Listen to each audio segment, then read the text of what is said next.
How's it going, everyone? College Lefty, and in this video I wanted to talk about what I look for when I'm evaluating pitchers in this game and kind of what I look for in a specific pitcher if I'm trying to figure out if I want to use them for a long-term time period. So in my previous video I talked about a prestige player glitch, or at least what you can do with prestige players and using both pitchers kind of at the same time or for back-to-back games with the stamina. Initially, these rewards for this Baseball is Back event started at 100. They extended them out to 150. I was talking about how we could get a Bryce Harper MVP card in MLB The Show, and I'm really hoping that they don't extend this event another 50 wins and make Bryce Harper a 200 cumulative reward, or at least 200 wins in total. I really hope that that's not the case. I also talked about these clues in my previous video, so make sure to check that out. But I kind of wanted to focus on how I look at pitchers and actually what website I use in order to look at pitchers a little bit more in depth in this year's game, and also just in really any MLB The Show. This website has been active for a couple years now. If you type in Daddy Leagues DD on Google or Daddy Leagues Diamond Dynasty, it's actually a database that you can use that's very similar to MLB The Show Nation. You can use it for a few different things though. You can check out how much the collections are going for. You can check out certain player attributes and even a few attributes a little bit more in depth than what we can actually see within Diamond Dynasty on MLB The Show 20. So I use this website. I type in a pitcher's name in the search bar, let's say Kerry Wood, and Kerry Wood's card pops up. I click on it, and as you can see, we can take a look at his pitching attributes as well as his individual pitch attributes. And that is something that I really look at when I'm determining if a pitcher is going to be effective, if they're going to be useful or valuable for my team. And honestly, I'm looking at the BRK abbreviation and the CTL abbreviation because that is break and control for that individual pitch. So we can see that the cutter comes in at 91 miles an hour with 78 break and 69 control. On the prestige version of Kerry Wood, he gets +3 to the individual pitch attributes as well as +3 to the regular attributes. So now his cutter has a 72 control, his 12-6 curveball has a 70 control, and his changeup, instead of 52, is at 55. And you might be thinking to yourself, what can I do with this information? Well, if you play with this Kerry Wood or you use this card, then you know that every once in a while he's going to hang either a changeup, a 12-6 curveball, or a cutter, regardless of how good of feedback you put into the analog meter, into the pitching meter, into the pulse meter. He's just randomly going to hang a pitch. Greg Maddux is less likely to do that. If you notice, he has way better control on his pitches. The prestige Greg Maddux has even better control and break on some of his pitches, but some of them are already maxed out at 99. So you have to keep that in mind as well. I think that when we look at some of the pitchers, we have to look at their individual pitching attributes to kind of determine what pitch sequences we want to use in the game, as well as kind of how we want to set other pitches up by tunneling pitches. Certain pitches are going to break more than others. Ones to avoid if you have like a payoff pitch situation.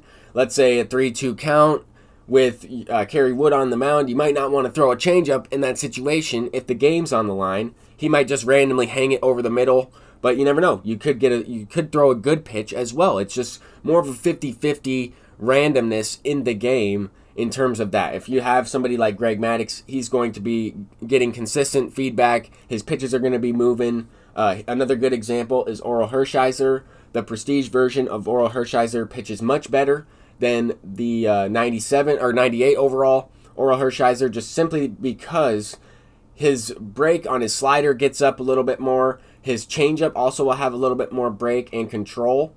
Same type of thing with really all of these pitches and pitchers. I mean, it's going to make that much of a difference. +3 break and control is probably more important than +3 hits and K per 9 for the PCI, just because the pitch is moving a little bit more. It looks different than what people are typically used to facing if they don't face the prestige cards. So that's something to keep in mind as well. Corey Kluber is and will be an end game pitcher for the rest of the year because of these pitching attributes. This card is unbelievable. His worst pitch is actually his primary pitch in a sinker in terms of break and control, but that pitch is absolutely disgusting. We know that it comes in with a little bit of a different timing window than the fastball. So with all the stuff in the game, we can kind of determine, which pitchers we want to go for, which pitchers we want to keep. And this is just kind of laying it all out there for you by using this website. I use a little bit of everything. I use MLB The Show Nation, Daddy Leagues DD, and then, of course, just the in-game attributes as well when I am kind of going over player evaluations and determining who I want to use. I've noticed, and I've said it many times on stream, that Zack Greinke's changeup is his least effective pitch. He'll just randomly hang it every now and then, and it gives up a lot of home runs on that pitch in general. Nolan Ryan looks like an amazing pitcher on paper, or at least in the game even. But on Daddy Leagues, this pitcher looks absolutely terrible, and I would never want to use this guy. So I immediately sold him because he really only has 2 pitches that can be used effectively without any sort of randomness happening in the game. Sure, there's still going to be some randomness, even if the pitcher has 99 control, 99 break.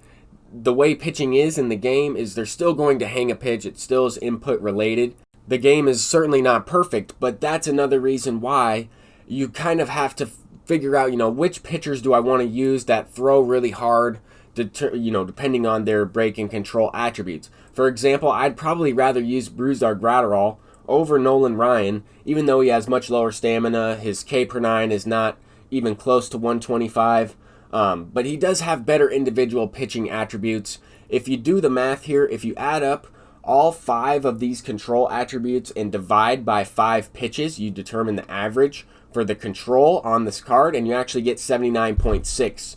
So it makes sense as to why the card has a 79 control attribute there. If we take a look at Prestige James Paxton, this card actually becomes a little bit better, or much better than the other version of James Paxton. I think because of the sinker pitching attributes. I think because both of those pitches will meet, or both of those attributes within the sinker will be at least an 80.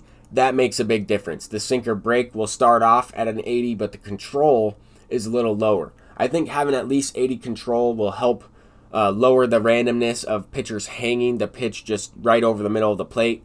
For example, this Players League Blake Snell is a 95 overall. He's got a great build, but his control is just absolutely awful. I've faced this card a few times. His curveball is really good. As we can see, 99 break, 78 control. That's good, but his other pitches aren't really even usable. A changeup's just going to float every once in a while. Same thing with the slider. He will just throw it right down the middle every once in a while. Same type of thing as, Nolan Ryan, a couple of these other guys like Kerry Wood. It's just a matter of are you able to use those pitchers a little bit more effectively. I also like to use this website if I'm looking at comparisons between, let's say, Signature Series flashback players compared to their Live Series card. A lot of people use the Live Series Aroldis Chapman, but the Signature Series Chapman not only has an extra pitch in the changeup, even though it doesn't have the best control on that pitch, the break is still there. The thing about this card that would make him even better is if he didn't have outlier on the sinker. Because of that 99 break and 84 control, I think it would be better if he didn't have it, because the outlier kind of takes away from some of that movement on that sinker. Anyway, Eric Gagne was just released into the game a couple days ago, and his attributes are already up on Daddy Leagues, and this is something that I like to do. I like to take a look at some of these cards, very similar to Nolan Ryan. Those 2 cards release at the same time, but I like to take a look at these players because if they're brand new to the game, I don't really know what their individual attributes are looking like until they get updated on this website. So with that being said, as we all know, Eric Gagne's best pitch is his Vulcan changeup, but also has a couple other good pitches in there as well. The gold Tom Seaver is the only Tom Seaver that's available. I looked for the 99 overall Cy Young Tom Seaver because I felt that his 12-6 curveball was his worst pitch, and I think it is on that 99 diamond, but all of his other pitches should be pretty good. They should have at least 80 control. on all of them. I'm thinking that his changeup could also be a little bit lower in terms of control, but maybe a good amount of break. The speed differential, though, on that Tom Seaver is very good, and that's another thing that you can kind of look at with this player card. You can look at the break and the control as well as the speed that the pitch is most often coming in at. So with that being said, I still think, a couple of these guys are still usable, like Nick Lodolo, still very good card, even though he only has 4 pitches. That changeup will tend to hang a little bit, and I've noticed it personally, but I just like the way he throws in the game. I like his motion, and he still has a very good sinker, which is the meta for this year's game. So anyway, hopefully I was able to help you guys out in some way. I'm really hoping we don't get a Bryce Harper as the cumulative reward. I'm hoping he's a part of a Beach Ball Pack Elite Round or maybe even 7th inning program. But until next time, everyone, I'm College Lefty, and peace out.